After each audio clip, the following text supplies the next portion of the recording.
Many people figuring out the difference between like the small s self and the big S self can be kind of confusing. Like which part is me and which part is, parts of me and all of that.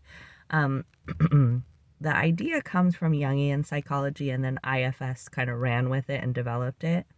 But I'm doing this wonderful workbook by one of my teachers, Kathryn Holt, Overcoming Body Hatred Workbook. Just another run through. I feel like in this culture we can never get enough of this. And I really like how she frames the work of overcoming any sort of stressor in our life as an invitation to integration through the lens of Jungian psychology. Integration is the opportunity to, I'm going to just read it because I love the framing, settling into soul and living out the destiny you were born with in relation to the times you're in, which I really like that framework. So she gives the example of an oak tree. Then an acorn is like the little S self, and it gets planted.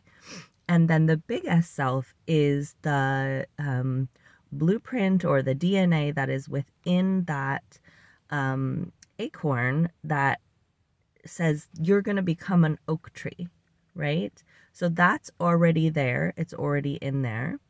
But then where that acorn was planted, like what the weather's like around that acorn, what animals or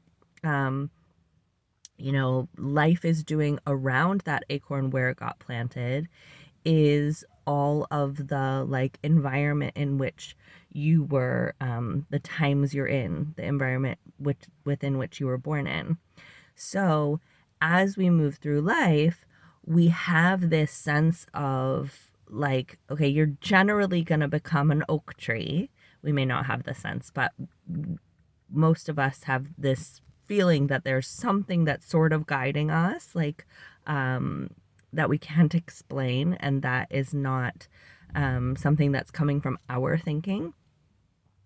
And then we also have all of the individual circumstances within which we're doing that living, right? So I happen to be born to these parents in this town, in this moment in history, with these environmental factors, and they're all shaping me, and I'm interacting with them, but I'm also being pulled by something else, some sort of programming that's deep within me. So I just really liked that analogy and wanted to share it with you as a way to think about sort of what I've heard Eckhart Tolle say is this moment where we have like a waking up to that there's something more going on, and then we have the growing up, which is, maybe another way of saying this opportunity to,